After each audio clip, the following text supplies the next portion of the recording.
गुंतवणूकदार व मार्केटिंग प्रतिनिधी मित्रांनो, आज आपण इथं जमलोय हे पहिलीच वेळ नाही. ह्याच्या अगोदर पण आपण कितीतरी वेळा जमलोय, कितीतरी चर्चासत्र झालेले आहेत आणि कितीतरी आपण असे लढे लढलेलो आहे.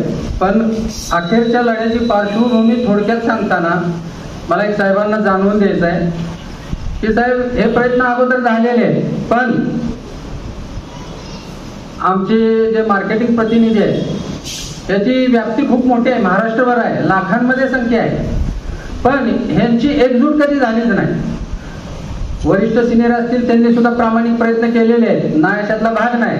पण या लोकांची युनिटी आजपर्यंत कधी झाली नाही. आणि हा एक मुद्दा माझ्या डोक्यामध्ये होता की जर ह्या लोकांची जर युनिटी झाली सर्वांची, मार्केटिंग प्रतिनिधींची, तर आपण सरकारशी जोरदार टक्कर देऊ शकतो.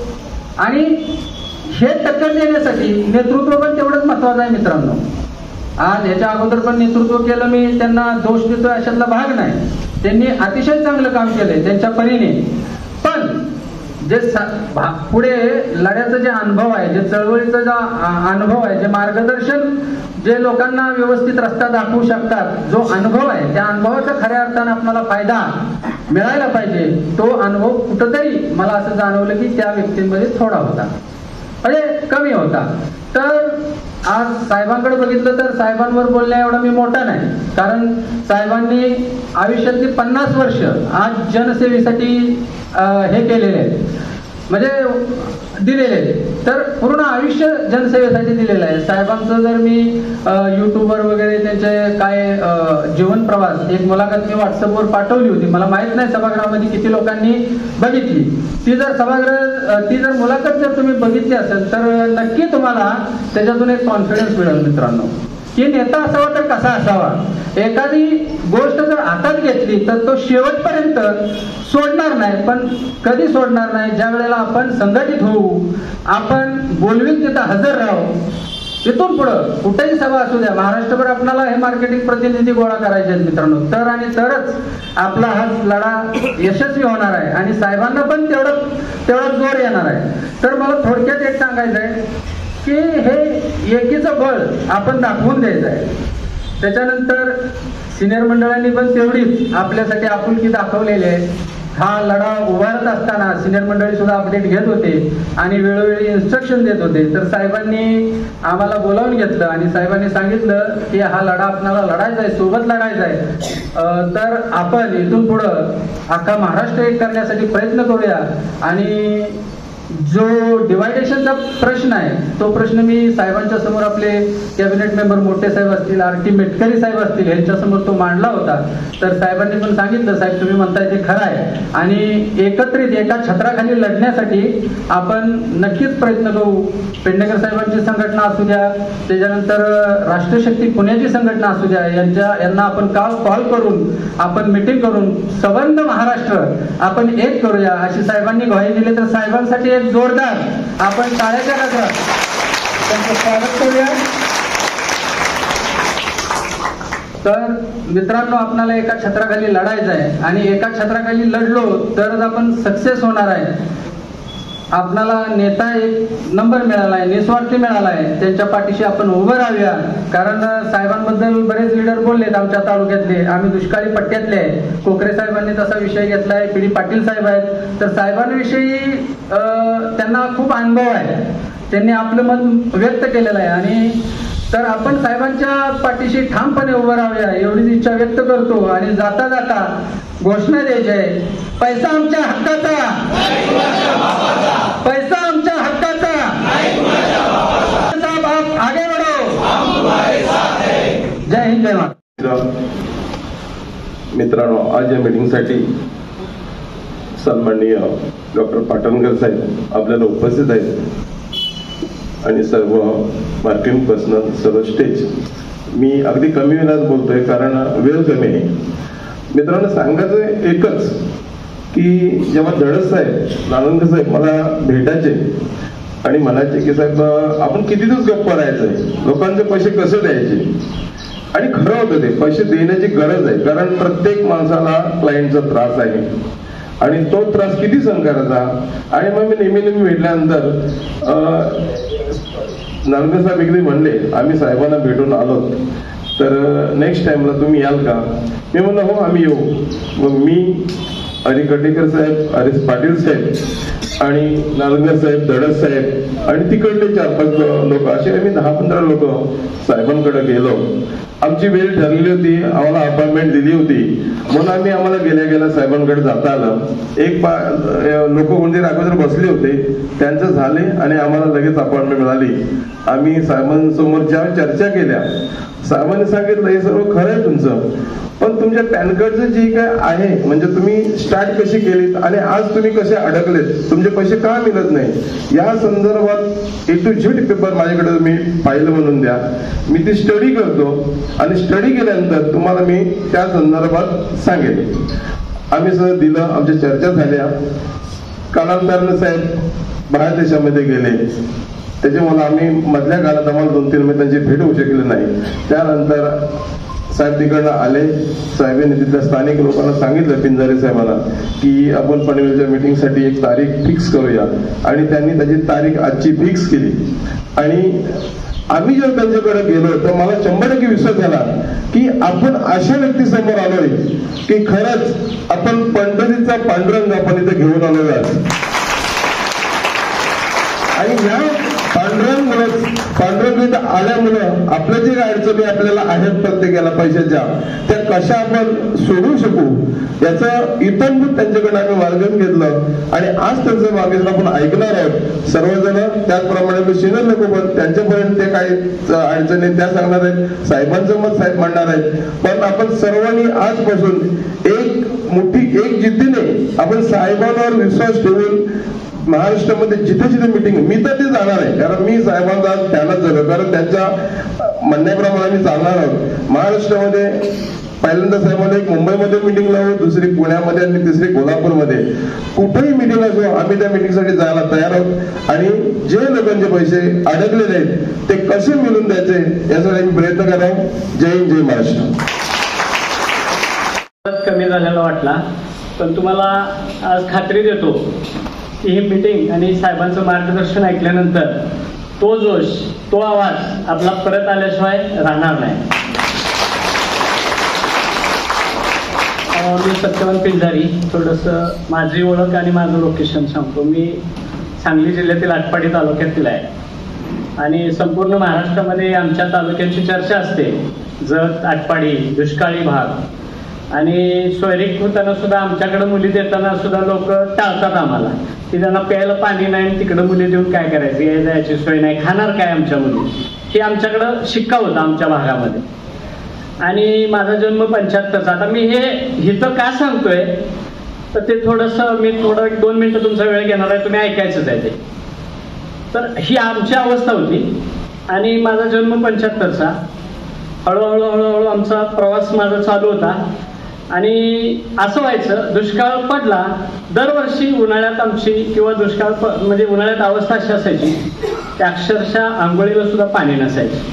मग ते टँकर येणार, पंचायत समितीचे ती व्यवस्था करणार शासन, आणि टँकर गल्लीमध्ये आला की त्या टँकरमधनं पाणी घ्यायसाठी अशी काय झुंबड उडायची की जर 1 मिनिट लेट गेला तर त्याला 1 घागर पण पाणी मिळायचं नाही.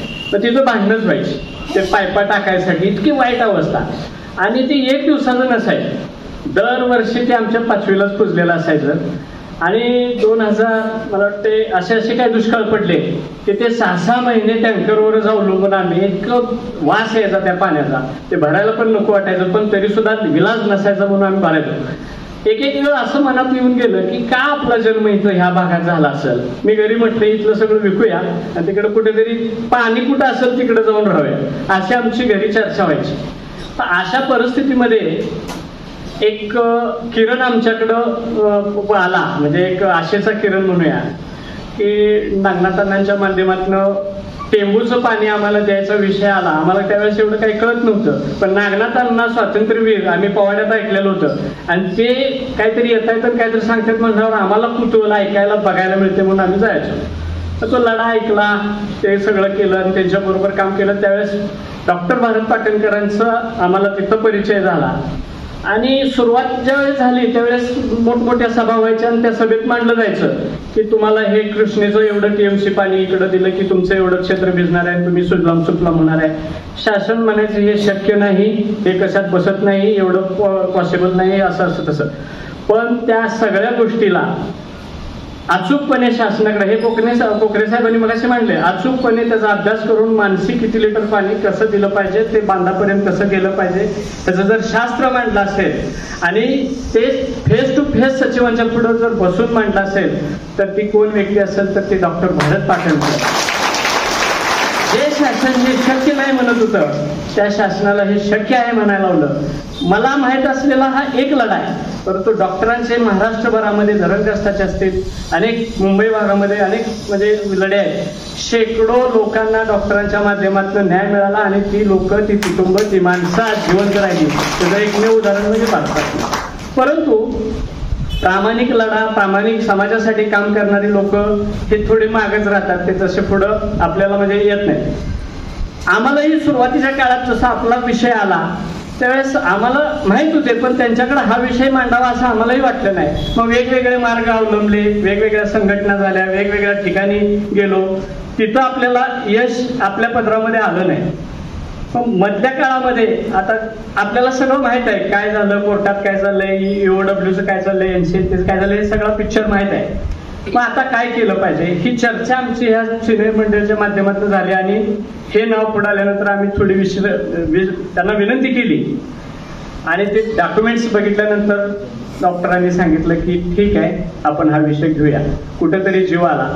आणि ज्यावेळेस आम्ही मागच्या महिन्यामध्ये 20 तारखेला इथं मीटिंग अरेंजमेंट केली होती की आपण पुढचं नियोजन करायचं आहे, त्यावेळेस नाईक साहेबांच्या माध्यमातून अनेक काही गोष्टी ऐकायला मिळाल्या की आता तुमचा हा विषय संपलेला आहे, कारण तुम्ही योग्य व्यक्तीपर्यंत आला, योग्य ठिकाणी आला, कुठेतरी मनाला समाधान मिळून गेलं.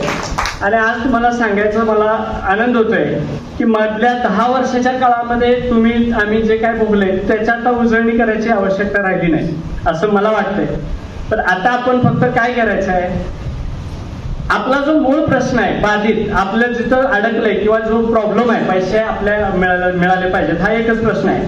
पण ते कुणामुळे अडकले, कसे अडकले, काय अडकले, सिनियर ज्युनियर हा विषय आता आपण घ्यायचा नाही. पण आपण एकाच छताखाली फक्त एकच विषय की आमचे पैसे कसे मिळतील आणि ते लढा अखेरच्या माध्यमातून डॉक्टर भारत पाटणकर साहेब जे जे आपल्याला मार्गदर्शन करतील, जे जे सूचना करतील त्या सूचनेचं तंतोतंत पालन करून त्याच दिलेल्या रस्त्याचं शांततामय मार्गाने पालन करून त्यांच्या पाठीमागे जर खंबीरपणे आपण उभा राहिलो तर आपण काही दिवसामध्ये आपला विषय संपलेला असेल. एवढंच बोलतो आणि थांबतो. जय श्रीराम.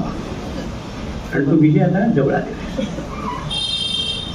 श्रमिक मुलं कृती दलाचे राष्ट्रीय अध्यक्ष भारत पाटणकर साहेब, व्यासपीठावर बसलेले सगळे मान्यवर,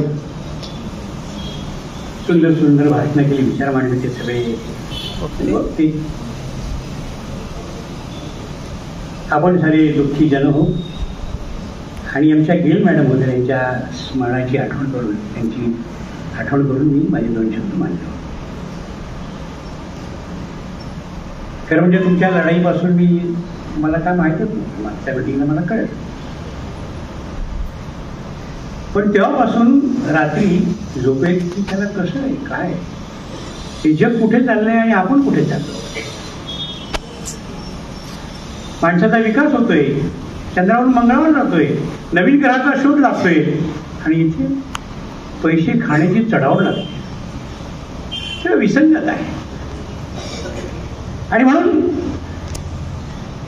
रामदास स्वामी काय म्हणतात, स्वशस्त्र हाती धरावे, पिता बंधू यांना रणी पाठवावे. स्वशस्त्र म्हणजे काय, विचार एकत्र करा, संघटित व्हा. स्वशस्त्र हाती धरावे, पिता बंधू यांना रणी पाठवावे. तुझ्या रक्षणा तूच सिद्ध होई, सदा संकटी देव धावून.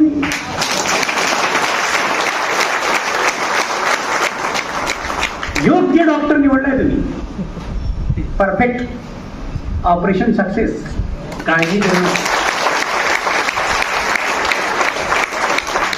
फक्त डॉक्टरांची एकच असते. म्हणजे कुठल्या डॉक्टरांची जे आजारपणा तपासतात की माझ्या गोळ्या वेळेच्या वेळी घ्या, माझं औषध वेळेच्या वेळी घ्या, मी सांगेन तसं वागा, सकाळी लवकर उठा वगैरे वगैरे वगैरे. तसे आपले डॉक्टर पण तुम्हाला सांगतील की चला उठा, जायचंय आपल्याला, तेव्हा तू जा, मी येतो, मी जगलो नाही, जाऊन काय होणार आहे, काय मिळणार आहे. असं लढा अखेरचं नाव दिलेलं आहे, हे विसरू नका. ही घोषणा लक्षात ठेवा. आम्ही पण ती यायचो. आईनं बहिणं घेतल्याशिवाय काय ना, आम्ही आगरी लोक आहोत, ही अगदी म्हणून आईनं बहिणं घेतल्याशिवाय जाय. पेटी को चावी लगता है, हमको पैसा मिलता है. सरळ सरळ आहे. ज्यांनी पेटीची चावी लावलेली आहे त्या हरामखोरांना डॉक्टर ओळखून आहे. आता याच्यापूर्वी जे वक्ते होते त्यांनी सांगितलं, स्पष्ट केलं की कोण आहे, नाही का. तर अशा लोकांची टफ फाईट देण्यासाठी डॉक्टर तयार झाले. हाच एक मोठा विजय आहे.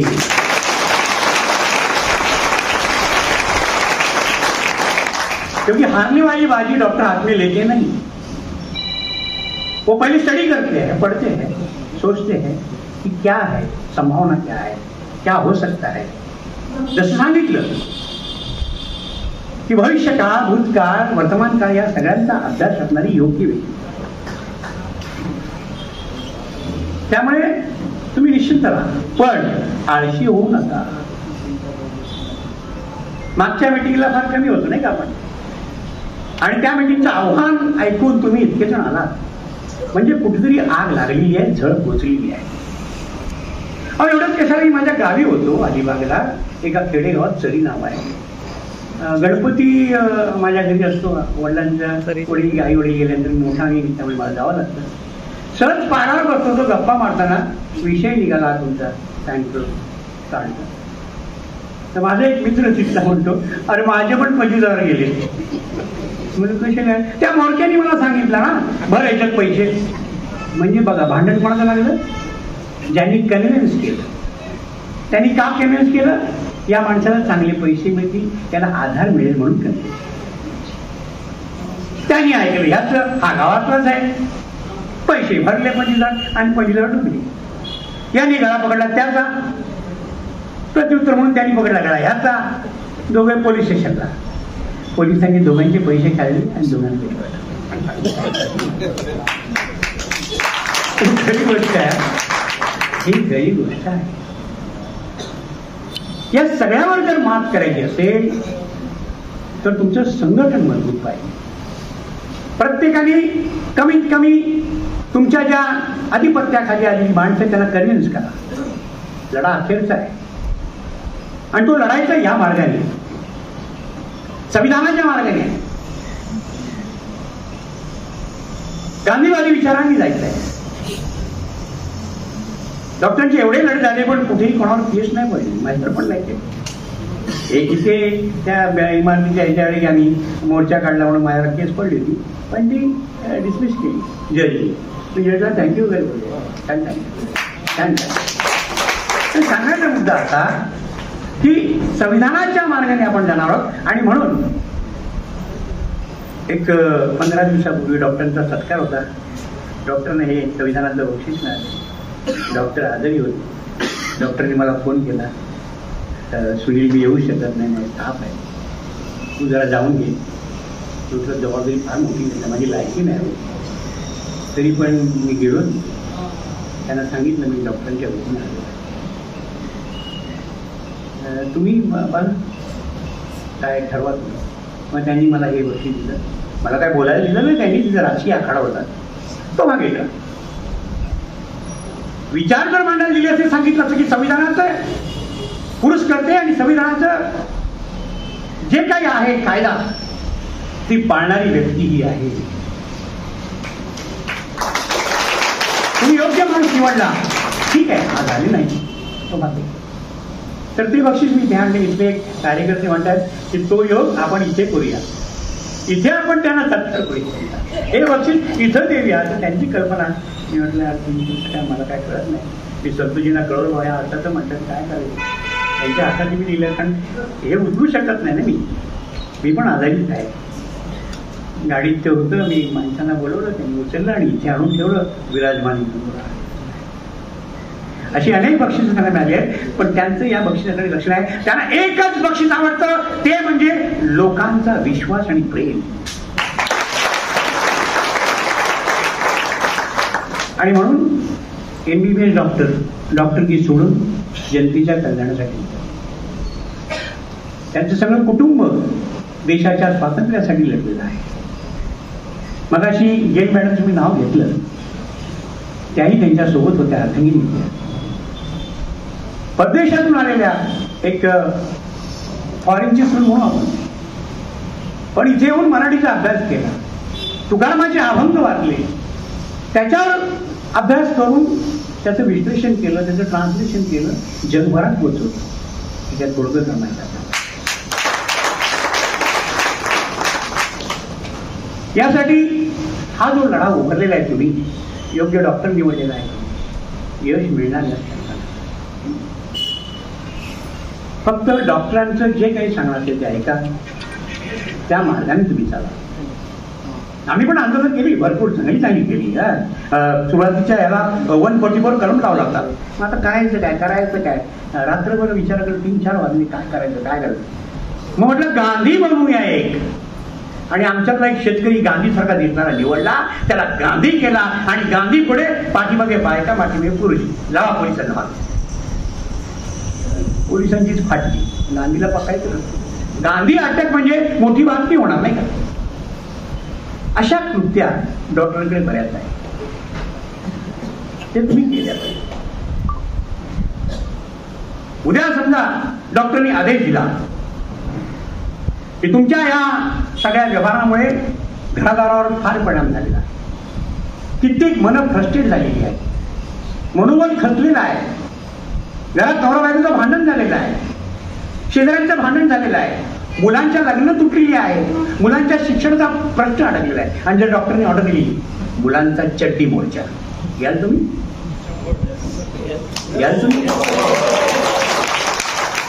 एखादं पुस्तकं आणि उघडे बंद काय, आम्ही काय रस्त्यावर आलो काय. तेव्हा सरकारला जाग येईल, सरकार जाग होणार नाही. कारण सरकारने झोपेचं सोंग घेतलं. हो, झोपलेल्या माणसाला उठू शकतो, पण झोपेचं सोंग घेतलेला काय करणार. ही सर्व्हिस शाळा आहे, गुंतवलेला पैसा, त्यांनी घेतलेली प्रॉपर्टी ती स्वस्तात कशी मिळेल हा सगळा प्लॅन आहे. हा प्लॅनच आहे. आणि म्हणून याच्यामध्ये कोण कोण इन्व्हॉल्ड असतील हे सांगता येणं कठीण. पण आज मी तिला तुम्ही अडकलात हे तेवढं शक्य. 100% सत्य काय, तुम्ही अडकलात. तुमच्याबरोबर तुमचे कलिग्स अडकले, तुम्ही ज्याला कन्व्हिन्स केलं ते अडकले, त्यांचं कुटुंब अडकलं, सगळे अडकले.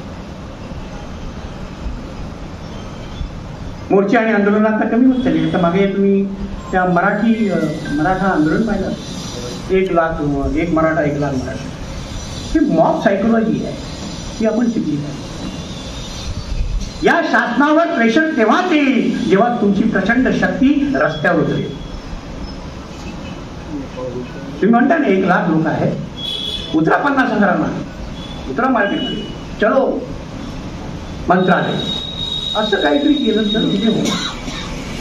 नाही तर बघा, पैसे त्यांच्या खिशात आहे, ते तुम्हाला काढायचे. तो सहजासहजी पैसे काढणार नाही. काढेल का मला सांगा, तो नाही काढणार.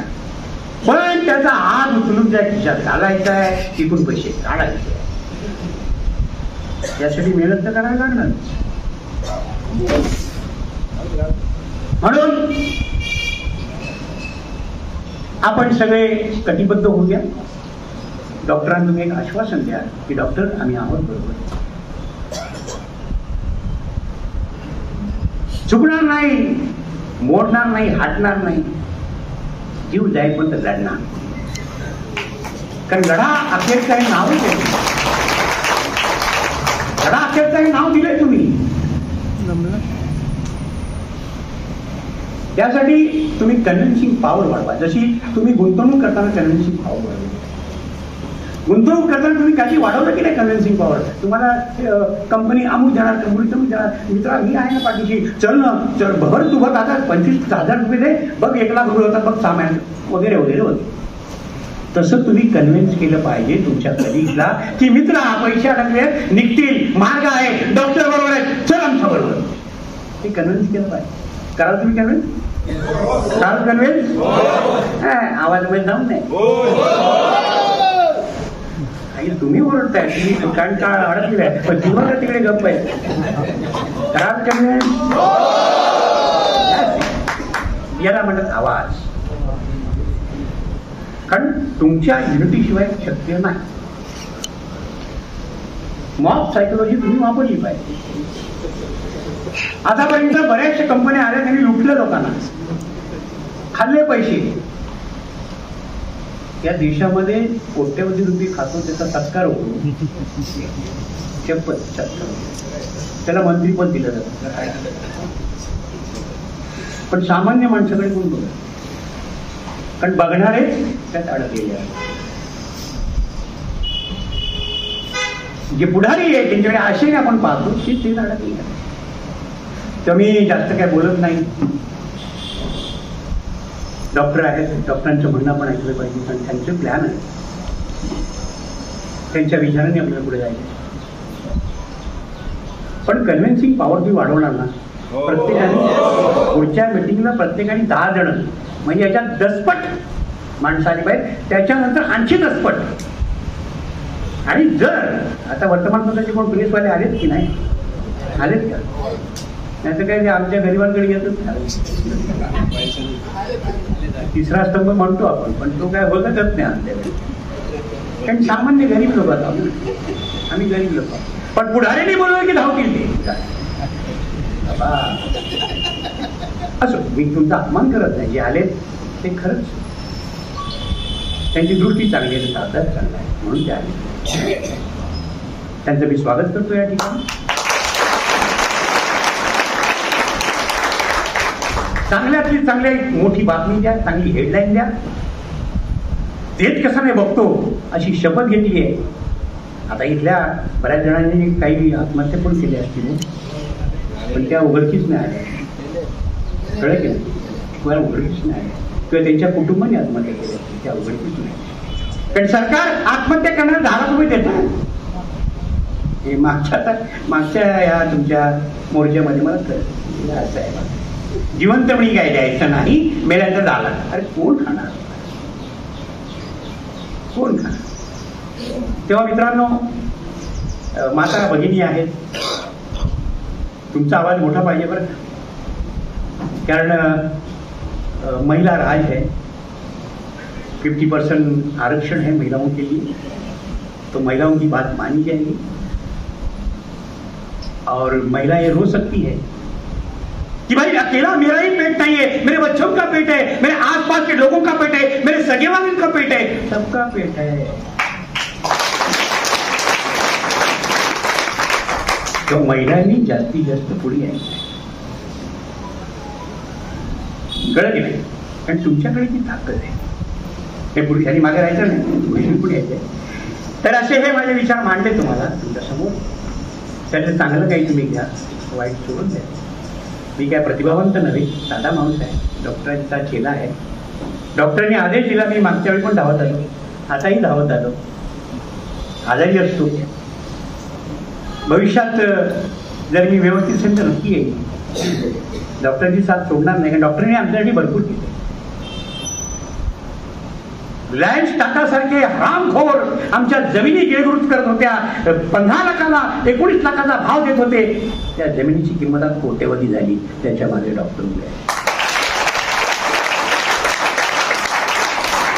पण लोक हरामखोर, उगवत्या सूर्याला नमस्कार करणारे. जब तक रोशनी है तब तक सलाम, बाद में दस. असं करू नका. एखादी व्यक्ती येते तुमच्याकडे, मनापासून रक्त आटवते, रक्ताचं पाणी करते, त्याला शेवटपर्यंत सांगते. जब हमारे यहाँ के नकम्मे लोक. मग स्वतःच एक जण काय प्रत्येक घरात झाला हो जमीन विकायला, प्रत्येक घरात झाला. पण डॉक्टरांच्या विचारामुळे सगळं थांबलं गेलं. आमची त्यावेळची घोषणा होती, आमचाच खोसा आमचाच मासा टाटागड टाकतोच कसा.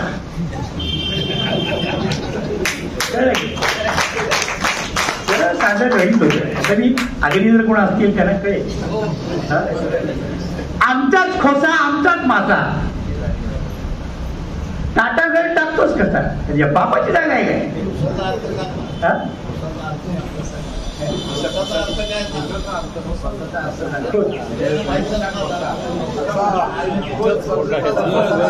आणि खोसा खोसा म्हणजे छोटीशी जमीन. तुमच्याकडे कशा मोठ्या मोठ्या मालवण असतात नाही का. आमच्याकडे कोकणात पाऊस भरपूर पडतो, तो पाणी अडवण्यासाठी आमच्याकडे 1 एकर म्हणजे तो श्रीमंत माणूस ना. 1 एकर म्हणजे काय अच्छा गळ्याने एक चैन, हातात 2 अंगठ्या, आयसा उभारत येतो, आयसा झुमते झुमते काय काय आयसा झुमते. आई मग कोणाची अर्धा पान 20 गुंठे 10 गुंठे, पण जमिनीला भाव आहे. गुंठा 10 लाख, गुंठा 12 लाख असा भाव चालू. समुद्रकिनारी असेल तर गुंठा 25 लाख. तर सगळे दलाल टपलेले आहेत. दलाली हा व्यवसाय अतिशय सोपा असतो. फक्त एक मोबाईल पाहिजे चांगला बस आणि कन्व्हिन्सिंग पॉवर. आणि आई बहिणीची शपथ घेता आली. आई शपथ पैसे देतो. त्यामुळे भरपूर दलाल त्या सगळ्यांवर मात करून डॉक्टरांनी विजय प्राप्त केला आणि आम्ही आज समाधानाने स्वाभिमानाने उभे आहोत.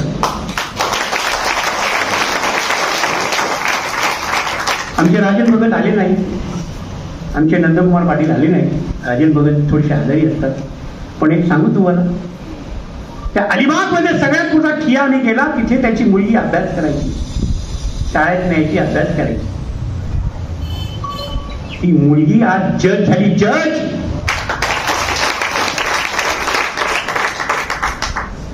मधल्या काळात वहिनी वारल्या, कॅन्सरमुळे वहिनी गेल्या. तरी देखील आमचा राजन धुमकला नाही, उभा राहिला. परत परत लागतोय, शरीर साथ देते. कारण कष्ट बरेच आहेत ना. तेव्हा या सगळ्या गोष्टींचा मी अनुभव माझा तुम्हाला शेअर केला. आता तुम्ही समोरच्याला शेअर करायचं की पावशेर करायचं हे तुम्ही ठरवा. नाही त्याचा एक पंच आहे, पावशेर करायची 9% करायची. I don't know. तुम्ही जास्तीत जास्त लोकांना कन्व्हिन्स करा. एवढं बोलून मी माझे विचार संपवितो. जय हिंद, जय महाराष्ट्र. निवृत्ती बळीराजा, तथागत गौतम बुद्ध, महात्मा फुलेंनी ज्यांना जहामरत म्हटलं ते मोहम्मद पैगंबर, येशू ख्रिस्त, देशाला समतेची परंपरा देणाऱ्या वारकरी संप्रदायाचं प्रतीक Vitthal, Chhatrapati Shivaji Maharaj, Ahilyabai Holkar, Mahatma Jyotirao Phule, Savitribai Phule, Karl Marx, Rajarshi Chhatrapati Shahu Maharaj, doctor Babasaheb Ambedkar, Karmaveer Bhaurao Patil, क्रांतिसेवक नाना पाटील, लोकशाहीर कॉम्रेड अण्णाभाऊ साठे आणि या देशाच्या स्वातंत्र्यासाठी ज्या ज्या स्त्री पुरुषांनी आपलं बलिदान दिलं, जे हुतात्मे झाले, त्या सर्वांना वंदन करीत असतानाच स्वातंत्र्यानंतरच्या काळामध्ये जे स्वातंत्र्याचं स्वप्न लढणाऱ्या लोकांनी पाहिलं, ते स्वातंत्र्य मिळालं नाही म्हणून गेली 76-77 वर्ष तुमच्या आमच्यासारखी माणसं लढतायत की स्वातंत्र्य खरोखर जे मिळायला पाहिजे होतं ते मिळालं नाही. अशा लढ्यातला पहिला महाराष्ट्राचा लढा हा संयुक्त महाराष्ट्राचा लढा होता. त्या संयुक्त महाराष्ट्राच्या लढ्यामध्ये सुरुवातीला असं सांगितलं गेलं 105, पण आता 110 हुतात्मे झाले असं आकडा निघालेला आहे. असे अनेक हुतात्मे झाले, स्वातंत्र्य लढ्यात झाले, स्वातंत्र्याच्या नंतर झाले, शेतकऱ्यांच्या लढ्यामध्ये झाले, कामगारांच्या लढ्यामध्ये झाले, दलितांच्या स्त्रियांच्या लढ्यामध्ये माणसं मारली गेली. कर्मचाऱ्यांच्या लढ्यामध्ये माणसं जखमी झाली. या सर्वांना वंदन करून मी थोडक्यामध्ये आपला जो विषय आहे त्या संदर्भात काही मांडण्याचा प्रयत्न करणार आहे.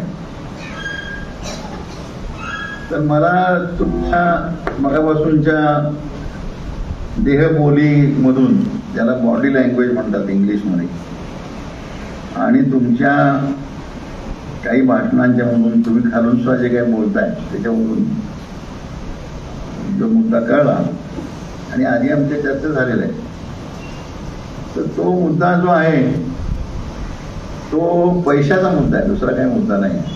बरोबर ना? दुसरा काय आहे मुद्दा? पैसाच मुद्दा आहे. असं आहे. तर प्रश्न असा आहे की पैसा कधीचा पैसा? पैसा ही गोष्ट फार विचित्र आहे. जसं वस्तू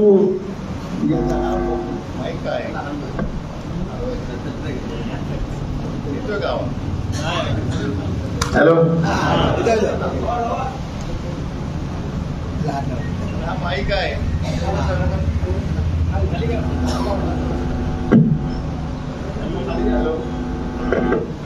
हॅलो, हा जो माईक आहे हा जसा जुना जुना होत जाईल तसं माणूस म्हातारा होतो, तसं म्हातारा होत जाणार. हे टेबल वगैरे असं. पैसा काय म्हातारा होत नाही ना. पैसा म्हातारा होत नाही म्हणजे पैसा तुमच्या हातात असतो तसा तो कुठं नसतो, असताना तो पैसा असतो. तर बँकेच्या खात्यात माझे समजा 10,000 रुपये आहेत म्हणजे काय आहे? काय ते बँकेमध्ये काय ठेवलेत का असे 10,000 रुपये ठेवून? प्रत्येकाचे ठेवायचे म्हणले तर मावतील का? आमचे कासेगाव नावाचं माझं गाव आहे, खेडगाव आहे. तिथे 2-4 बँका आहेत.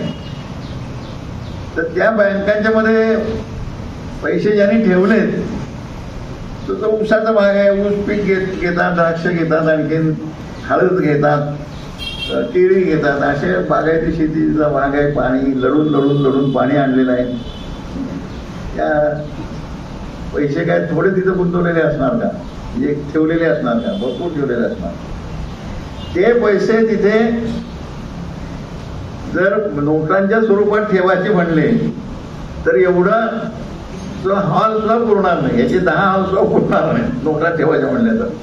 मग त्या नोटा कुठल्या आहेत त्याच्यावर 1 रुपयाच्या असल्या सगळ्या तर काय जागा लागेल, 10,000ला काय लागेल असं अवलंबून आहे सगळं. मग पैसा कुठं असतो? पैसा आहे असं संकल्पना आहे. तो पैसा काय कुठे अमक्या ठिकाणी आहे असं नाही, तो सर्क्युलेशन मध्ये असतो. तो पैसा व्यवहारात असा चालू असतो, याच्याकडून तिकडे त्याच्याकडून तिकडे असा चालू असतो. तुम्ही ठेवले पैसे ते कोणतरी कर्ज म्हणून घेऊन जातो, म्हणून त्याला एवढी जागा लागत नाही. म्हणजे पैसा ही गोष्ट वस्तूसारखी नाही. वस्तू घेतली की ती वस्तू जुनी होऊन मोडून जाईपर्यंत ती वस्तू दिसते तुम्हाला.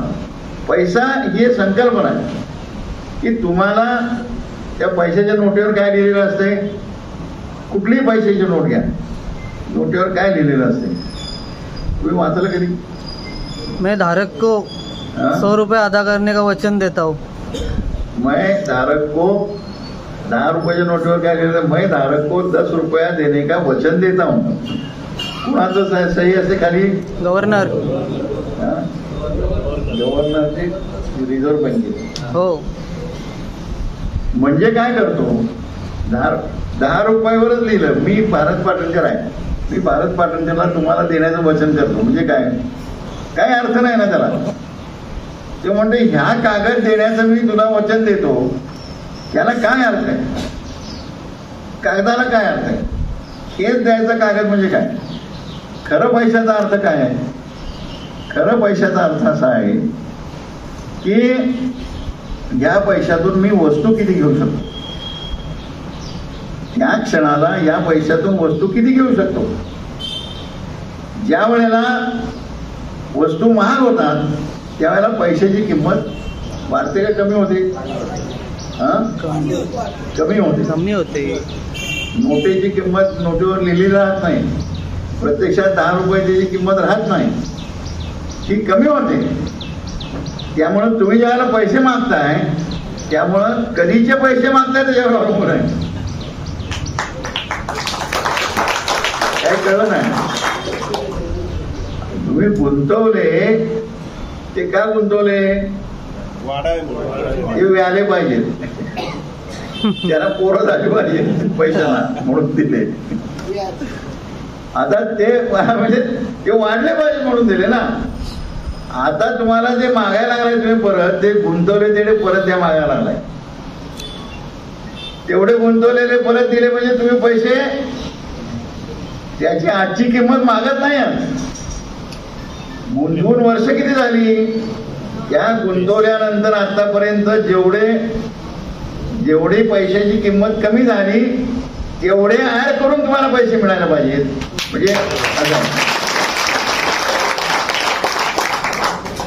म्हणजे 100 रुपयानं 100 रुपयाची किंमत जर 100 पटीने कमी झाली असली तर आज मला 100 रुपये गुंतवणुकीला गुणिले 100 पैसे दिले पाहिजे.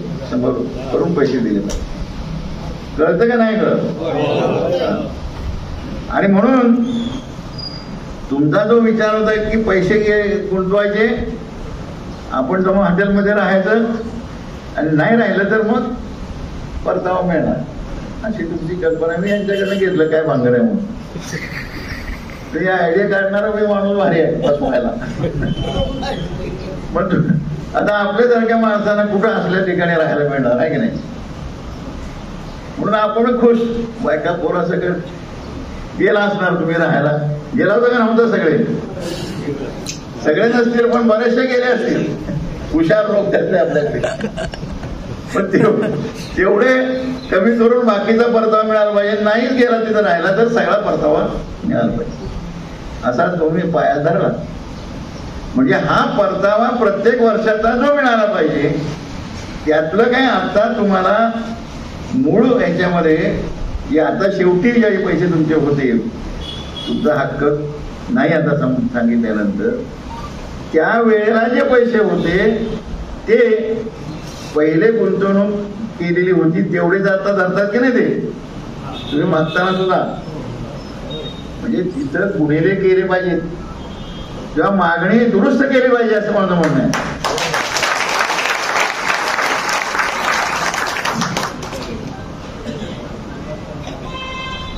आता पैशांचा अर्थ खरं म्हणजे पैशाचा अर्थ फार विचित्र आहे. पैसे पूर्वी होते का? तर पैसे पूर्वी नव्हते. शिवाजी महाराजांच्या काळात फोन होती पण पैशाचे व्यवहार जवळजवळ चालत नव्हते. मी कुठं सैनिकांना द्यायला म्हणा किंवा दुसऱ्या मांडलिक राजाला काहीतरी झालं म्हणजे यांनी त्याला इतके पैसे द्यायचे त्याने त्याला इतके द्यायचे. पण गावागावात पैसे एकमेकाला देऊन व्यवहार होता का? तर अजिबात नव्हता. माझ्याकडनं जुंधळे नेले तर जुंधळ्याच्या बदली दुसऱ्यांना काहीतरी कारळे द्यायचे किंवा त्याच्या ऐवजी काहीतरी चवळी द्यायची. म्हणजे धान्याला धान्य द्यायचं किंवा गुळ द्यायचा. म्हणजे मला आठवतंय की आमची सुगी चालू असायची लहानपणी त्यावेळेला सिनेमाचे टाकायचे आमच्या गावात. सिनेमाचे तंबूचे टाकायचे. तंबू असायचा. माझा तंबू असायचा आणि सुगी चाललेली असायची, शेंगा काढलेल्या असायच्या, जुंधळाचं शिगार जुंधळ्याचं ढीक लागलेलं असायचं. मग आम्ही काय करणार? आईला सांगणार की आता 100 जुंधळ्याचा न्यायचा, दुकानदाराकडे जायचं, त्याचे पैसे दे आणि तेवढ्यावर काय करायचं? सिनेमा बघायला जायचं किंवा काय करायला जायचं. म्हणजे काय? वस्तूला वस्तू आहे. पण आम्ही काय करत होतो? पैसे घेत नव्हतो. आम्ही म्हणत होतो की हे शेंगा घे, मला गोळ्या दे, हे शेंगा घे आणि मला काहीतरी चॉकलेट दे. म्हणजे वस्तूला वस्तू असं करत होतो. आणि हाच व्यवहार ह्याच्यापेक्षाही जास्त प्रमाणात शिवाजी महाराजांच्या त्याच्या पूर्वीच्या काळामध्ये होता. म्हणजे खऱ्या गोष्टी काय आहे? खरं काय आहे? वस्तू हे खरं आहे. ज्या वेळेला वस्तू निर्माण होतात त्या वस्तूंची किंमत ठरताना पैशात कशी ठरते?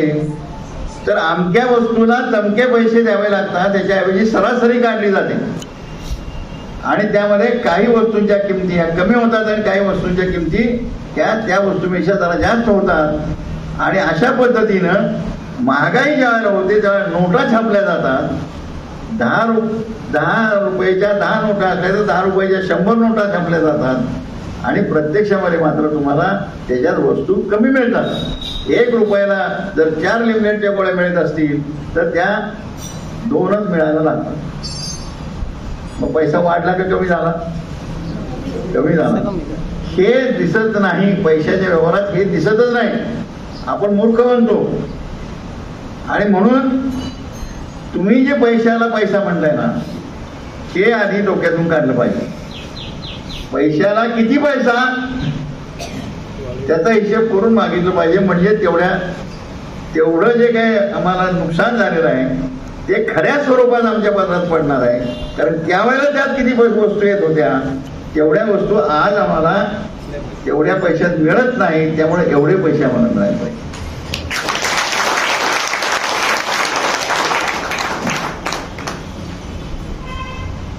समजा उद्या वस्तू निर्माणच झाल्या नाही तर पैशाला काय किंमत राहील का? काय नाही किंमत राहणार ना. म्हणजे समजा दुष्काळ पडला, दुष्काळाचा उल्लेख मगाशी झाला. दुष्काळ पडल्यानंतर 72-73 दुष्काळात सगळ्यात जास्त महाराष्ट्राला प्रचंड भयानक दुष्काळ होता. तुम्ही कोणीही त्यातल्या बऱ्याच लोकांनी बघितलेलं नसणार आहे. रोजगाराशिवाय जगू शकत नाही माणसं अशी परिस्थिती. आणि त्या काळामध्ये आपल्याकडं धान्य निर्माणच झालं नव्हतं तर खायला घालणार कुठं, देणार कुठं? आणि मग काय मागवलं होतं?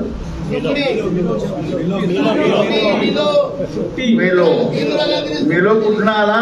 अमेरिकेत आला. मेलो अमेरिकेत आला. आणि त्या मेलो बरोबर आणखीन एक काहीतरी आलं. नाही तुकडी आली पण ते मिलो बरोबर दुसरं बी आलंय काहीतरी आलं आणि त्यातून दुसराच गावात आपल्याकडे नसलेलं वाढलं. असं त्याला नाव कोणीतरी दिलं.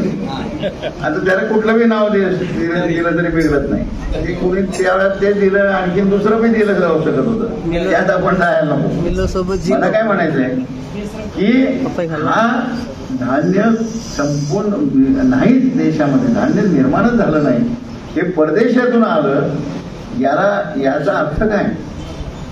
याचा अर्थ असा आहे की तुम्ही पैसे जरी गुंतवले, किती हजारो रुपये दिले तरी या देशामध्ये तुम्हाला भाकरी करायला दोंडळी मिळत नव्हती.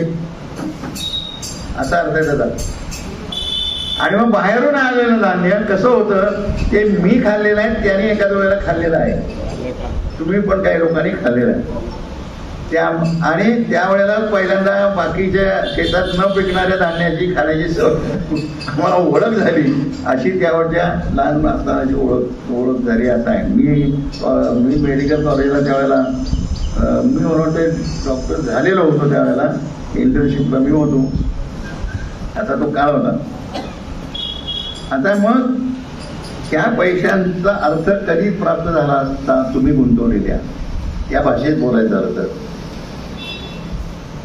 तर तुम्हाला मी वर्ष विचारतो की तुम्ही पैसे गुंतवले, तुमचे पैसे देताय, तुम्ही परत मागताय. पैसे गुंतवले तर मी या लोकांना विचारलं कार्यकर्त्यांना, ही कंपनी जी आहे पॅन कार्ड क्लब्स लिमिटेड, ही कंपनी म्हणजे याला मालक आहे का नाही? काय मालक? मालक होते का तरी? कंपनी पब्लिक लिमिटेड आहे. मालक आहे कसा असणार? मालक मला समजत नाही. मग मालक चेअरमन होते. पब्लिक लिमिटेड कंपनीला मालक असत नाही. चेअरमन असू शकतात. हे जे शेअर होल्डर्स आहेत त्या शेअर होल्डरनी चेअरमनला निवडायचा असतो खरं तर तुम्ही कधी असा विचार केला नाही की ते चेअरमनला पुन्हा पुन्हा निवडायचं असतं की नाही? जनरल बॉडीला तुम्ही कधी निवडलाय चेअरमन? म्हणजे गुपचूप कोणाला काय केलं होतं कोणाच ठाऊक. तुम्ही मालक होता असा अर्थ आहे, तुम्ही सुद्धा मालक होता आहात. आता तुम्हाला पैसे गुंतवणूकदार म्हणलेला आहे. तुमच्या पैशाच्या आधारावर कंपनी उभी राहिली आहे तर खरं. मग तुमच्या पैशाच्या आधारावर जे कंपनी उभी राहिली त्या कंपनीचे मालक तुम्हीच नाही, तुम्ही फक्त गुंतवणूकदार. हेच पहिल्यांदा बेकायदा आहे, हेच पहिल्यांदा बेकायदा आहे. हे तुम्ही मालक आहात, मालकाला बाजूला केलं, मालकाला गुंतवणूकदार बनवलं. आणि काही तुमचे जे काही तुमच्या ज्या कंपन्या ते चालू आहेत असं मला सांगितलं, काही हॉटेल बिटेल चालू आहेत ना, बरीच चालू आहेत. किती चालू आहे त्यातली 18 हॉटेल बंद आहेत आणि 34 हॉटेल चालू आहेत का? काय अवस्था? भारतात 28 चालू आहेत, USA मध्ये 5 चालू आहेत, दुबईला आहे, न्यूझीलंडला आहे, असं सांगितलं तुम्ही मला. आता हे चालू म्हणजे आमच्या पैशातून चालणारी हॉटेल चालू आहेत. आणि ती कशी? त्यात आमचा पैसा आहे का नाही? अहो त्यात जर आमचा पैसा आहे तर मग आम्ही बाद कशी काय झालो? ही सगळी हॉटेल तुमच्या पैशातून निर्माण झाली, त्यातली काही बंद झाली आणि ती बंद झाली म्हणून तुम्हाला बाद करून टाकायचं हे केलं जाऊ शकत नाही, केलं जाऊ शकत नाही. जोपर्यंत काय आहे, सगळी कंपनी एकच आहे ना, सगळी हॉटेल त्याच कंपनीची आहेत, दुसऱ्या कंपनीची नाही. आमचा पैसा ज्यात गुंतला त्यातनं 2 कंपन्या तयार झाल्या. त्या कंपन्या जोपर्यंत जिवंत आहेत तोपर्यंत पहिला आमचा क्लेम आहे की आम्हाला बाजूला काढले, नुसतं गुंतवणूकदार केले, हेच बेकायदा आहे. आम्हाला मालक सदरी आता ताबडतोब तुम्ही घेतलं पाहिजे. आणि मग मालक बसून ठरवतील कंपनीचं काय करायचंय, कंपनीचं काय करायचंय मालक लोक बसून ठरवतील. मालक लोक म्हणजे तुम्ही लोक. असा आपला त्यामधली भूमिका असल्याशिवाय ते काही सरळ होणार नाही. तुम्हाला काय क्लेम करायला पाहिजे, काय त्यामध्ये हक्क सांगायला पाहिजे की आता ज्या हॉटेल्स चालू आहेत, किंवा ते काहीतरी तुमचं औषधाचं काहीतरी आहे, पॅन हार्बर, त्यात तुमचेच आहे. हे जोपर्यंत चालू आहे तोपर्यंत तुम्ही आम्हाला बाजूला करू शकत नाही. आम्ही अजूनही मालक आहोत, त्यातले पैसे आम्हाला मिळत नाही. ते पैसे आम्हाला मिळत राहायला पाहिजे. हे पैसे आम्ही तुम्ही काढायला म्हणताय ते आम्हाला सांगताय, ते पैसे आमच्याकडनं काढून घेण्याचा, आम्हाला काही न देण्याचा, कोर्टामध्ये खेचण्याचा संबंध देत नाही. म्हणजे असा अर्थ, त्याचा अर्थ असा होतो, बहुतेक तुमच्या डोक्यात घुसणं झालंय, घुसतंय का नाही? थोडक्यात काय आहे की गुंतवणूक आहे पण मालकी नाही. ही चोरी बाहेर काढली की त्यांच्यामध्ये जरा गडबड, तंबू में गडबड हो जायला, त्यांच्या तंबूत गडबड सुरू होईल. ही कंपनी आहे, आमच्या पैशात निर्माण झालेली आहे आणि त्याच्यामध्ये मॅनेजर असलेले, त्याच्यामध्ये चेअरमन असलेले त्या मॅनेजिंग कमिटीचे हे मालक होऊन त्या कंपन्या चालवत आहेत. आम्हाला लाच मारून बाहेर घालवत आहेत. त्यांना आधी बाहेर काढवायला पाहिजे, त्याचं उत्तर आम्हाला मिळालं पाहिजे. तो गेला की मोराळकर गेला, तो माणूस नाही बाबा, ती पोस्ट आहे ना, कोणतरी आहे ना आता त्याच्यावर. हा हे बघा, राजा कधी मरत नसतो, लक्षात आलं मला. ही एक गोष्ट आहे, गोष्ट मी कथा लिहिलेली आहे एका लेखकाने.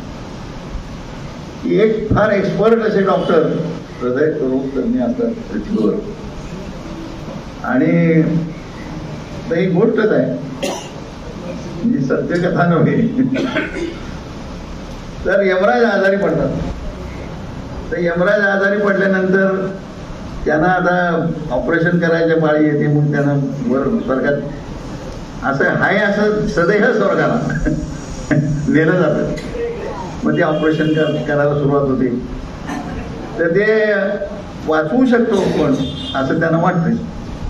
आणि असे पॉइंट समोर येतात ते डॉक्टर की मी ह्यांना वाचवू कशाला, माझ्या हातात आहे ना ह्याचा जीव आता यमराजा, तर मी ही नस कापली की खलास, मग यमच राहणार नाही तर मृत्यूच राहणार नाही ना माणसांच्या मध्ये, कापून टाकूया ते कापून टाकतो, ॲवॉर्डला कापून टाकतो, मुख्य जी वाहिनी असते ती कापून टाकतो आणि मग झालं सगळं कपडे बदलून वगैरे, आता मला सोडा म्हणतो तिकडे, ठीक आहे म्हणतात ते, आता मेले आता काय करणार, आणि त्याला असं दुसरं पुन्हा पृथ्वीवर पाठवायला निघालेले असतात, तेवढ्यात तिकडनं हाक येते की यमराज तिकडे नाही इकडच्या बाजूला तुम्हाला जायचं आहे. असं म्हटलं तर यमराज मेले आणि हे यमराज कोण, तर यमराज म्हणजे यमराजांचा मुलगा आता यमराज होणार ना. तेव्हा राजाला मृत्यू नसतो तसा कंपनीला मृत्यू नसतो, सरकारला मृत्यू नसतो. सरकार हे राहतं, सरकारमधली माणसं बदलतात, पण सरकार नावाची गोष्ट राहते का नाही, मग ते राज्यपालाच्या खाली चालते, कशाचे काहीतरी चालते, सरकार मरत नाही, अधिकारी सरकार चालवतात. तर त्या तऱ्हेनं आपण त्याचा विचार केला पाहिजे. आणि मग हे सगळी जबाबदारी आमची कोण घेणार, कोर्टातला विजय पहिला आपला झाला, असं झालं ना, आणि दुसरा विजय आता होऊ नये म्हणून कायद्यात बदल केला, खरं ना. जो कायदा होता, ज्या कायद्याच्या आधारावर तुमचा विजय झाला, ते तुम्हाला लागू होता कंपनीला, तो कायदा बदलून केंद्र सरकारनं दुसराच कायदा आणला की ज्या योगे तुमची कंपन्या या बेकायदा ठराव्यात. सोपं आहे ना, काय झालं काय अवघड. म्हणजे उदाहरणार्थ उजव्या बाजूनं जाऊ नये, डाव्या बाजूनं जावे, आणि डाव्या बाजूनं गेला नाही, उजव्या बाजूनं गेलं तर काय होईल, शिक्षा होईल, त्याला दंड होईल, असा कायदा आहे. तर कायदा जर बदलला तर काय होईल की उजव्या बाजूनं जाणंच कायदेशीर आहे, तर पूर्वी जे उजव्या बाजूनं जात होते तेच बरोबर ठरतील, डाव्या बाजूनं जाणारे चुकीचं करते काय, ते बेकायदा होईल. जे कायदा करण्याचा अधिकार ज्या सरकारला आहे, त्या सरकारने कायद्यात असा बदल केला की पहिलं जे कायदेशीर होतं ते आता बेकायदा ठरावं. लक्षात येतं की नाही. तेव्हा तुमचं जे कायदेशीर ठरलं कोर्टातच, सुप्रीम कोर्टात, तेच बेकायदेशीर ठरावं म्हणून कंपनी कायद्यातच बदल केला केंद्र सरकार. म्हणजे हे मनुष्य प्राणी नाही, हे काहीतरी देव आहेत, देवाची व्याख्या अमुक अमुक, असा बदल केल्यावर त्या मनुष्याला देव म्हणायला लागले, अशाचा प्रकार झाला. किंवा याला प्राणी म्हणावे, त्याला माणूस म्हणू नये, असा कायदा केल्यावर होणार ना, मग ते दुसरंच होणार. म्हणजे तुम्ही चकलाशी केलेली. आमच्यावर जे संकट उद्भवलेलं आहे ते आम्ही निर्दोष असताना कायद्यात बदल करण्याच्या तऱ्हेच्या कृत्या करून त्यातून कायदा बदलून आम्ही बरोबर असल्याचं खोटं ठरवण्यासाठी तसाच बरोबर कायदा बदलून तुम्ही आम्हाला त्यातनं बाहेर काढण्याचं नाटक केलेलं आहे. त्यामुळे ही जबाबदारी लाखो लोकांना रस्त्यावर आणण्याची, लाखो लोकांना बुडवून टाकण्याची, लाखो लोकांना संपूर्ण उद्ध्वस्त करण्याची जी काही करामत आहे ही कोर्टानं केलेली नाही, तर ही कायद्यातला बदल ज्यांनी केला त्यांनी केलेली आहे. या महाराष्ट्र सरकारला आपण सांगायला पाहिजे की ते तुमचं काय आम्हाला बाकीचं माहिती.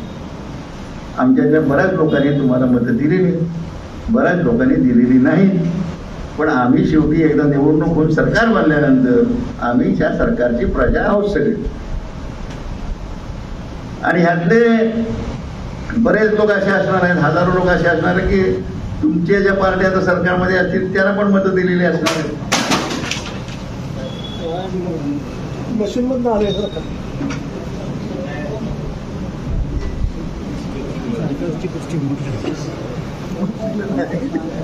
काय नाही काय झालेलं नाही, कुस्ती मोडली पण त्याला लागलेलं नाही, व्यवस्थित आहे. तुमच्या लक्षात येईल का माझा अर्थाचा मुद्दा. मशीन मधनं आलंय म्हणतायत. आमची बाजू कोण मांडणार, तुम्ही वकील करायचा का वकील करण्याच्या आधी केंद्र सरकारच्या पंतप्रधानांना सांगायचं की तुम्ही अर्थमंत्र्यांना सांगा की असं असं आमच्या लोकांना फसवलेलं आहे आणि त्यामुळं हा बदल जो कायद्यात केलाय तो कसाही करा, पण आमच्या या लोकांना उद्ध्वस्त करणारा बदल होता कामा नये. म्हणून मुख्यमंत्री फडणवीस यांनी आमचं शिष्टमंडळ घेऊन तिथं पंतप्रधानांकडे जायला पाहिजे. काय चुकीच मागणी आहे का? बरोबर आहे ना? नाहीतर आम्हाला सांगा आमचं काय चुकलं, नाहीतर आम्हाला मुख्यमंत्र्यांनी सांगावं ना आमचं काय चुकलं. आमची चूक असली तर आम्ही ठीक आहे, पण आमची चूक यात काही दिसत नाही. आम्ही साधी माणसं, आम्हाला या मानखेडीतलं काही कळत नाही. आम्हाला सांगितलं असं केलं तसं होईल, तुमचं भलं होईल, आम्ही केलं. आता तुमच्या कायदे इकडनं तिकडं तिकडनं इकडं की एवढी आम्ही काय वकील आहे का सगळे? आणि वकिलांना तरी सगळं कळतं का? असं पण काही नाही की सगळेच वकील सुद्धा एवढे एक्सपर्ट आणि दृष्टी असतात असं काही नसते. वकिला तरी काय करणार की तुम्ही कायदा बदलणार आहे? किंवा इतक्या हजारो लोकांना उद्ध्वस्त करून, त्यांचे संसार उद्ध्वस्त करून जे महाराष्ट्रावर गंडांतर आलेलं आहे, महाराष्ट्रावर आपत्ती आलेली आहे, ती आपत्ती जर आपल्याला घालवायची झाली तर तुम्ही आम्हाला तिथे घेऊन चला आणि आमच्या गुंतवणुकीला काहीही धक्का लागणार नाही. एक तर पैसे जुन्या गुंतवणुकीवर मधली जी किंमत वाढलेली आहे, जी रुपयाची किंमत कमी झाल्यामुळं त्या आकड्याला काही अर्थ राहिलेला नाही. त्याची भरपाई देऊन जे आकडा होईल तो आम्हाला परत तरी द्यायला हवा.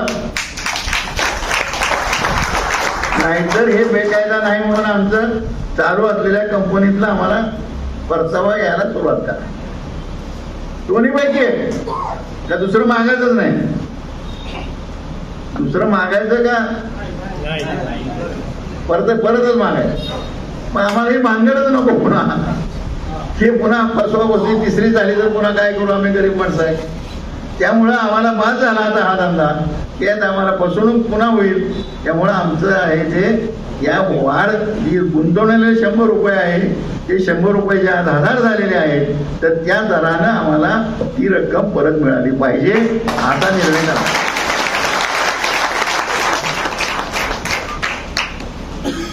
तेव्हा आम्ही काही दिल्लीला जाणार नाही, तुम्हीच दिल्ली ना, बरोबर आहे का नाही? देवा भाऊ तुम्ही आमची दिल्ली असं सांगायचं.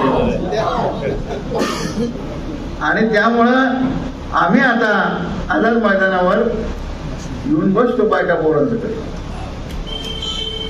आणि तिथं संख्येला काहीतरी मर्यादा आहे असं मला लक्षात आलंय. तर तिथं ज्यावेळेला बसते त्यावेळेला जिल्ह्याला पण बसतील.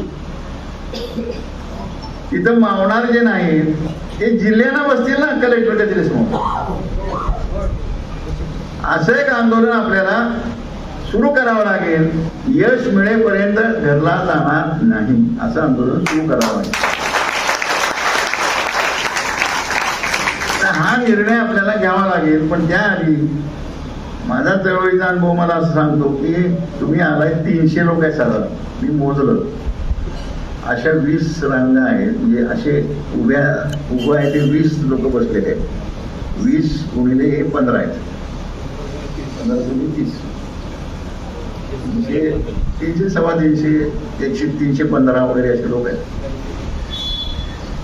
आता तुम्ही वेगळ्या जिल्ह्यात आलाय तर तुम्हाला ठरवावं लागेल की इथे एक सुसूत्रता समिती ठरवावी लागेल आणि त्यातून आपले विभागीय मेळावे घेणं. सांगली, सातारा, कोल्हापूरचा एक, उदाहरणार्थ बीड, औरंगाबाद, अमुक तमुक त्याचा एक, असं काहीतरी आपल्याला, किंवा इकडे नंदुरबार त्याचा खानदेशातला एक, असं आपल्याला ठरवावं लागेल. आणि ते काय सगळे तुम्ही बसून काय ठरवू शकत नाही. तेव्हा इथं आपण निर्णय घेऊ आणि सुसूत्रता समिती, प्रतिनिधींची कमिटी अशी तयार करा असं माझा सल्ला राहील. आणि त्या कमिटीनं पुढचं करावं आणि काय करायचं त्याची मंजुरी मात्र इथं आता झाली पाहिजे.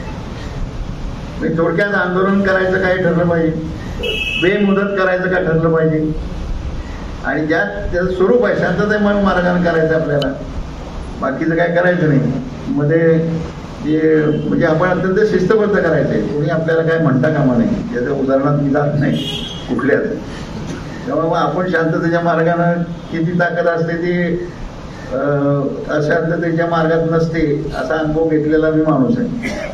म्हणजे आटपाडी तालुक्याला, तासगाव तालुक्याला, सांगोला तालुक्याला, माण तालुक्याला किंवा आणखीन त्यासाठी जर पुढे गेलो तर आपण आणखीन तालुक्यांची नावं घेऊ शकतो, पण मी आता त्यात वेळ घालवत नाही.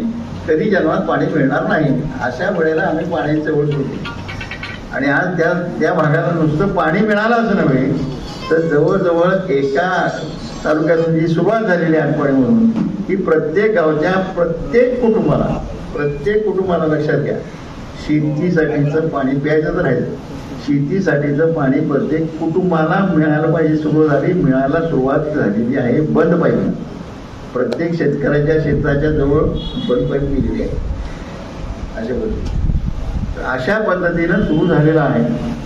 तसं आता बाकीच्या तालुक्यांचं हळूहळू सुरू होणार आहे. हे जर सुरू होऊ शकतं, जे आम्ही पहिल्यांदा लढायला उभे राहिलो त्यातल्या जवळजवळ सगळ्या तालुक्यांना आता पाणी पोहोचलेलं आहे. जे 13 तालुक्यांच्या मधल्या 13 तालुक्यांना पाणी पोहोचलेलं आहे. काही तालुक्यांना प्रत्येक कुटुंबाला मिळण्याचं त्यामध्ये रूपांतर झालेलं आहे. बाकीच्यांचं आता ती प्रोसेस चालू आहे. म्हणजे हे कुठे यशात झालेलं नाही. त्या प्रत्येक तालुक्यातल्या प्रत्येक कुटुंबाला पाणी शेतीला असं कुठंच झालेलं नाही. काही गावं काय मग वगळलेले आहेत, काही अंशता वेचतात, काहींचा अर्धा शिवार वेचते, असं सगळं भानगड आहे. ती काय भानगड ठेवलेली नाही. असल्या अशक्य गोष्टी जर शक्य होऊ शकत असतील, किंवा आता मला सुनील नाईकांनी सांगितलं तुम्हाला की टाटा आणि अंबानी सारखा 2 बडे भांडवलदार आहेत. आज सुद्धा बडेच आहेत, आज काही बारके नाही. आजारी देतात तर नवीन आले तेवढं. तर त्यांनी इथनं निघून जावं आणि त्यांनी संपादन केलेली जमीन लोकांनी परत मिळवावी.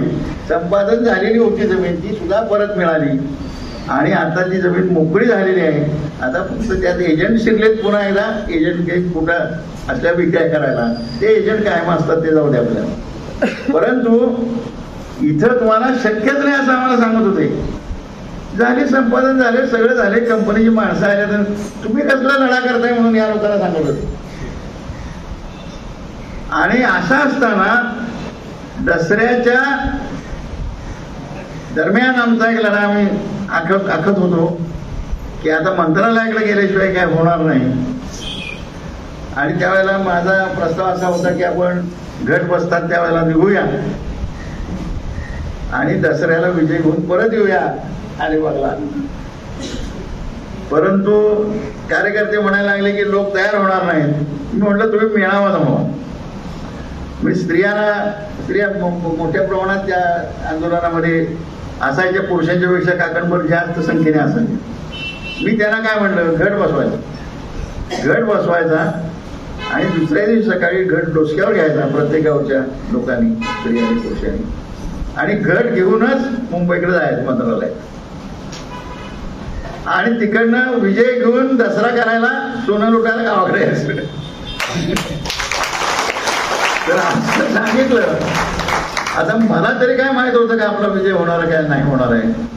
पण आम्ही घाटल्यापर्यंत गेलो. मुंबईला घाटला म्हणून नारायण राणे जिथं राहतात त्या भागामध्ये यांचे रायगड जिल्ह्याचे लोक जास्त आहेत, मुंबईवाले, मुंबईला जगायला गेलेले. तिथंपर्यंत पोहोचलो आणि तिथं थांबायचं ठरलं. तिथून आम्ही पुन्हा चालत पुढे.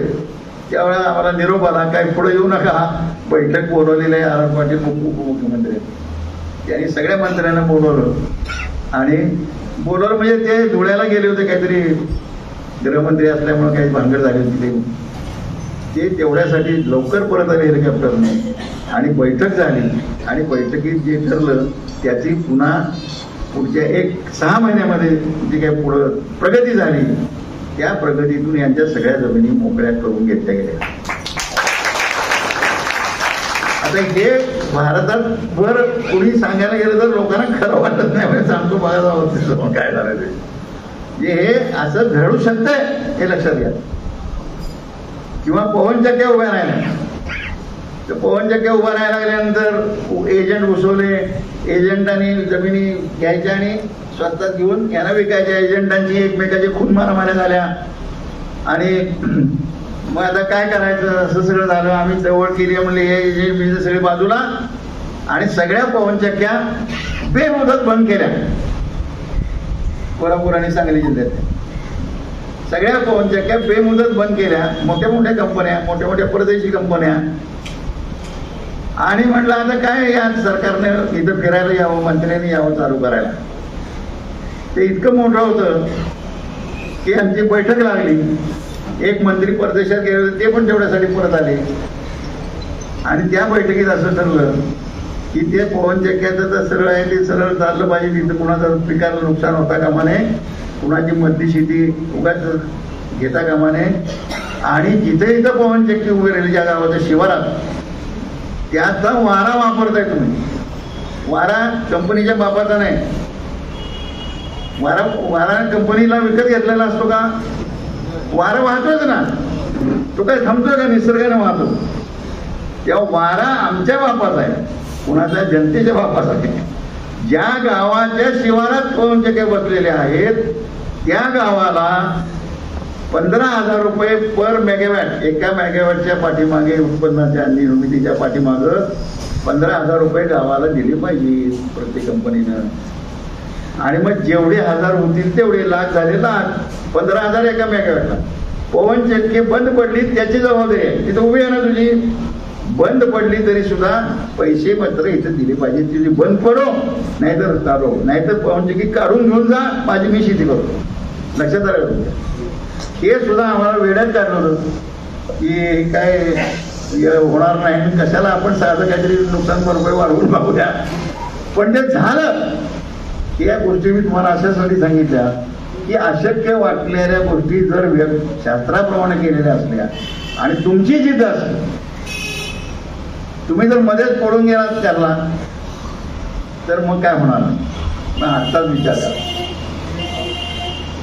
आत्ताच विचार करा. प्लॅन मांडलेला आहे तुमच्या समोर की आपण हे मेळावे घ्यावेत. मेळावे घेतल्यानंतर तिथे सगळीकडे निर्णय घ्यावेत आणि त्या निर्णयानंतर एक तारीख ठरवून आझाद मैदानावर बेमुदत आंदोलन. आणि त्याच वेळेला पैसे तिथे लोक मावत नाहीत, 5,000 वर परवानगी नाही, म्हणून मग जिल्ह्याला काही बाकीच्या लोकांनी बसायचं कलेक्टर कचेरी समोर. असं आंदोलन आपण सुरू करावं. ते सुरू करावं का? निर्णय घ्या. निर्णय घ्या हातवर करून.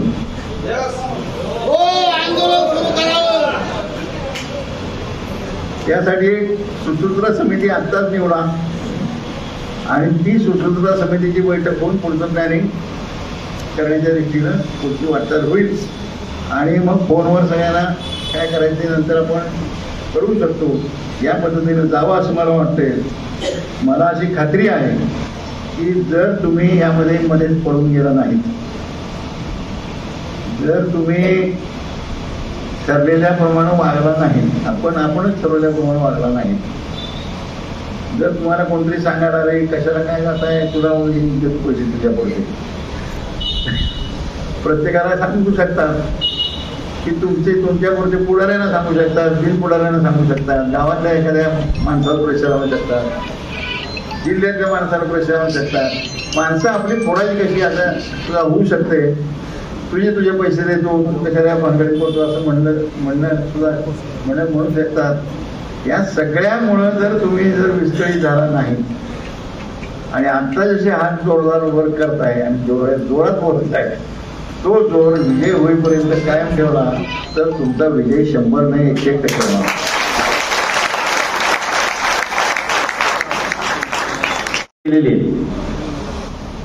आझाद मैदानावरती पण आंदोलन झालेली आहेत. पाटणकर साहेबांना खास करून सांगतो, आझाद मैदानावरती आंदोलन झालेले आहेत. अर्थमंत्री अरुण जेटलीकडे पण काही मंडळी आमची जाऊन आलेली आहेत. म्हणजे केंद्रापर्यंत पण हा विषय पोहोचलेला आहे. खासदारांच्या घरी घंटानाद पण झालेला आहे. प्रत्येक खासदारांचे जे प्रतिनिधी आहेत आपले त्यांच्याकडे घंटानाद झालेला आहे. बरेच छोटे मोठे आंदोलन झालेले आहे. पण हे आंदोलन आपल्याला आगळ्या वेगळ्या पद्धतीने करायचं आहे. आता हे जी बसलेली सिनेट मंडळी आहेत ना, काल आमची जवळजवळ 1.5 तास चर्चा झाली आहे.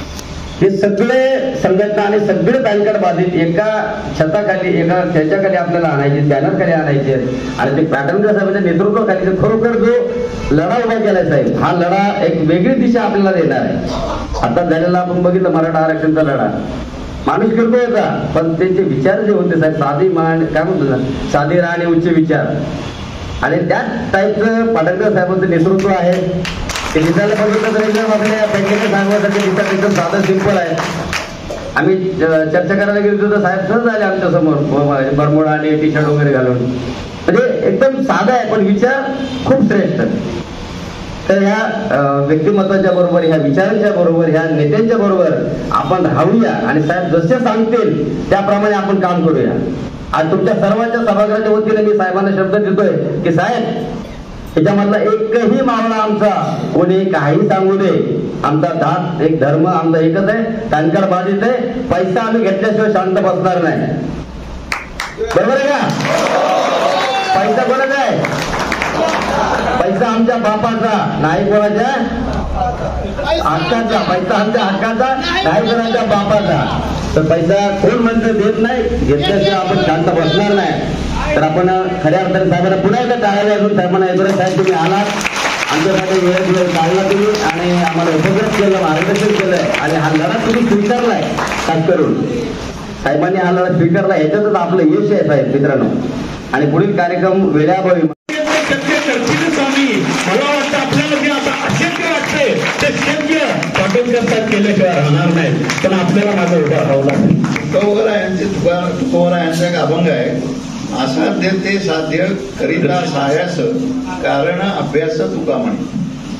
दोन गोष्टी सांगितल्या, असाध्य ते साध्य कधी, सायास करिता सायास म्हणजे प्रयत्न, आणि नुसते प्रयत्न करून चालणार नाही, कारण अभ्यास तुका म्हणे. अभ्यास आणि सायास याचं मिक्सर झालं तर विजय आहे.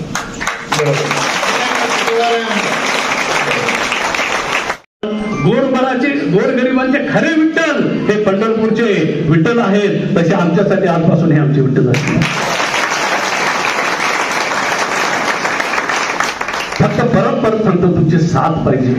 रडू नका, रडल्यानं काही होणार नाही मित्रांनो, शिव्या दिल्यानं काही होणार नाही, एकमेकाला मारामारी केल्याने काही होणार नाही. मला सांगितलं साहेबांना, दोघं मारामारी कराल, पोलीस स्टेशनला जाल, पोलीसवाले 500-500 रुपये तुमचं घेतील. म्हणून मारामारीने हा प्रश्न सुटणार नाही. लढायचं लढायचं का? सर्वांनी ही ऊर्जा जोपर्यंत आपलं हे कार्य सक्सेस होत नाही तोपर्यंत आपल्याला एकत्र राहायचं आहे. साहेब आपण आलात, आज मला वाटतं 75-76 वय आहे साहेबांचं, 76 वर्ष वय, 75 वर्ष त्यांचा खूप मोठा कार्यक्रम मी बघितला का. 75-76 वर्षामध्ये आज जर एवढे चळवळीमधून आलेले व्यक्ती, आमच्यावरही खूप मोठे ऋण आहेत, कारण माझ्याही गावाला पाणी साहेबांच्या मुळे आलेलं आहे. तर आता ह्या सगळ्या गोष्टी आपल्याला पुढे घेऊन जायचं आहे. परत म्हणा, अर्ध काम झालेलं आहे कोर्टात, एकतर कोर्टाच्या माध्यमातून किंवा आंदोलनाच्या माध्यमातून, पण आपण सक्सेस होऊन हा विश्वास साहेब आज आम्ही तुम्हाला देतो. आम्ही तुमच्या बरोबर आहे. पुन्हा एकदा साहेबांचे आपण जोरदार आणि आभार मानूया. एक मुद्दा आमच्या चर्चेत आला होता, आम्ही बसलो होतो याच्या आधी त्यावेळेला, की इथे एक आंदोलन चालू होतं नव्या मुंबईलाच, त्याचं आता वर्णन जात नाही, पण लोकांना फार उद्ध्वस्त करून त्यांची बिल्डिंग पाडायचं वगैरे. दिघा नोड जो आहे नव्या मुंबईचा त्यामध्ये चालू होता, आणि एका बाजूला कोर्टात केस चालू होती, आणखीन दुसऱ्या बाजूला आंदोलन नव्हतं, आणि नंतर आंदोलन उभं केलं. कोर्टात केस चालू असताना आंदोलन उभं केलं, आणि ते आंदोलन आपल्या, आता मी बोलतो या पद्धतीनं आपल्या पद्धतीने चालू केलं. तर कोर्टानं असं विचारलं वकिलांना, त्यांना काय माहित नव्हतं बाकी हायकोर्टमध्ये, की जिथं तुम्ही केस घेऊन आलाय तर याच्याविषयी कोणी काय लोकांना त्रास झालाय, हाकलून काढले, तर लोकांनी काहीतरी करायला पाहिजे होतं ना, ओरडायला पाहिजे होतं. असं एखादं उदाहरण तरी घडलंय का? तर तुम्हीच इथं वकील म्हणून 4-2 लोकांना घेऊन आलाय. तर त्यावेळेला त्यांच्याकडे पुरावा होता की ही आंदोलनं झालीत, हे बघा फोटो, हे बघा सगळं, किती लोक. कोर्ट सुद्धा असं विचारतंय, लक्षात ठेवा. लक्षात आलं का? खूप अनुभव आहेत साहेबांच्याकडे. प्रत्येक ह्याच्यामधून हजारो अनुभव त्यांचे आपल्याला समोर ऐकायला मिळतील. तर पुन्हा एकदा साहेबांचा जोरदार टाळ्याने आपण आभार मानूया. त्याचबरोबर सुनील नाईक साहेब, अक्षरशः मी आल्यानंतर बघितलं माझ्या प्रत्येक मित्राचा चेहरा अतिशय पडलेला होता, पण साहेबांच्या विचारातून ते चेहरा पुन्हा फुलला आणि हा असाच फुलत चेहरा ठेवण्यासाठी साहेबांची आम्हाला नेहमीच आवश्यकता भासेल. साहेब आपण आलात, आपण विचार दिले त्याबद्दल आपलेही आमच्या वतीनं मनपूर्वक आभार.